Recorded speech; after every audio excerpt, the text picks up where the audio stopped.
géographe, il met les chaussures à ses pieds et puis il part.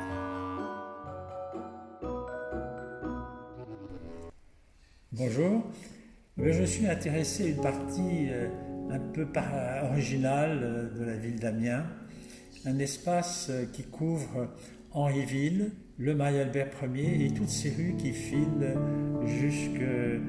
jusqu'au jardin de l'Évêché, jusqu'au quai de la Somme.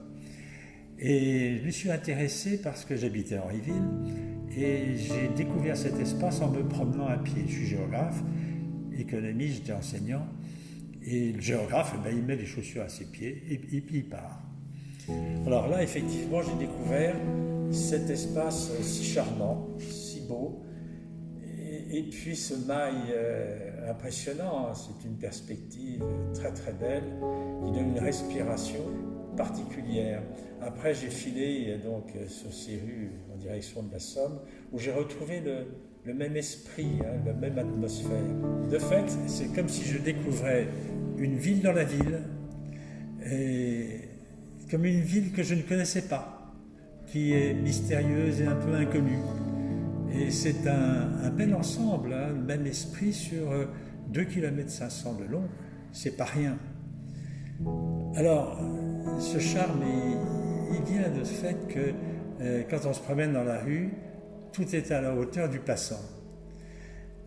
Ce sont des façades qui se succèdent, qui se mettent en mouvement dans une scansion de couleurs où la brique passe de l'ocre au rose, puis au rouge. Ce sont ces mêmes façades qui nous offrent tant de détails charmants. Des détails qui viennent comme instiller à chaque moment de la promenade, là où on ne s'y attend pas. Des pointes d'émerveillement. Alors ce sont des volets blancs qui s'enchaînent avec des portes peintes en bleu ou en vert. C'est une petite statue dans un coin, une figurine dans un autre. Tout cela est fait pour que l'on soit touché par un émerveillement dans un espace simple et léger. Y aurait-il parfois quelques touches d'austérité, particulièrement à Henryville, c'est pas impossible, mais ce serait comme par pudeur, un peu comme pour retenir notre ressenti intime et discret. N'oublions pas la place Goblet, qui est charmante avec ses marronniers et qui couvre, qui comme caresse les façades blanches de la place.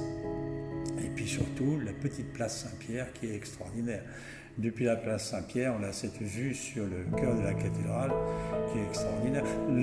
On rentre aussi dans les jardins de l'Évêché, et là aussi, cette vue à travers les arbres, dans les ajours et les branches, où on découvre la flèche de la cathédrale, c'est une manière magnifique.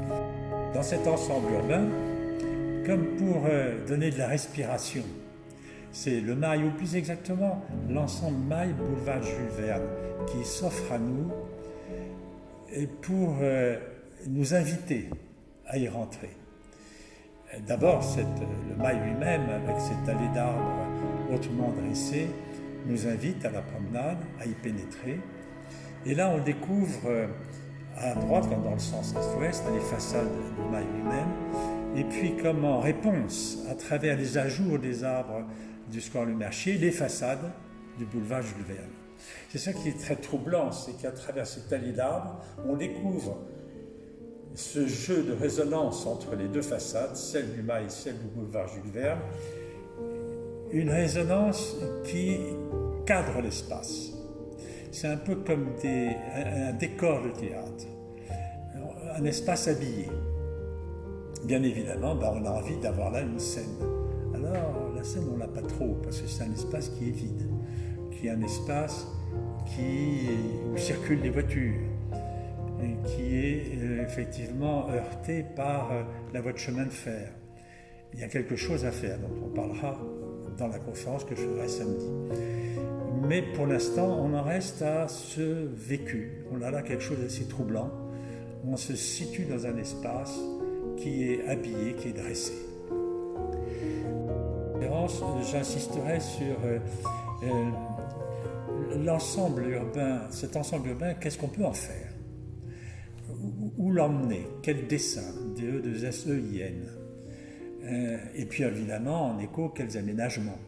Alors, lors de ma conférence, en effet, on s'intéressera aux aménagements qu'il faut prévoir pour valoriser cet espace, pour montrer combien il est intéressant pour le citoyen et en même temps pour trouver les aménagements qui conviennent pour cette valorisation. Alors il faut faire en sorte que les citoyens ils viennent, animent l'espace. Alors il faut mettre effectivement des activités récréatives ou commerciales, ou pour autre chose peut-être faire venir les étudiants, des cafés, des bistrots, des salons de thé, de la musique. Et peu à peu, cet espace se remplissant, étant charmant, eh bien, il permettrait aussi de polariser l'espace aux alentours. Henri-Ville, et puis toutes ces rues qui vont vers le centre-ville, qui vont jusqu'à la Somme, comme pour réunir l'ensemble, donner corps à cette ville dans la ville. Alors, tout cela irait de pair avec l'idée d'être complémentaire avec la rue des Trois Cailloux commerçantes et la rue des Jacobins. Il s'agirait donc d'un espace de respiration, d'agrément, tout comme la rue des Jacobins et la rue des Trois Cailloux correspondent à des lieux de commerce. Lors de la conférence, j'insisterai donc sur les effets de cette transformation urbaine sur le développement économique, le tourisme par exemple, mais aussi la venue des compétences parisiennes qui sont toujours intéressées par une ville belle, une ville où on a envie de s'installer. Au final, c'est la notoriété de la ville, son image vis-à-vis de l'extérieur, qui ici est concernée. Donc je vous invite à venir à ma conférence, si vous le voulez bien, où on détaillera toutes ces choses, où il y aura également des projections de photos et un beau diaporama sur l'ensemble de cet espace avec des belles musiques, Dvorak, Schubert, Mozart et Haydn. Au revoir.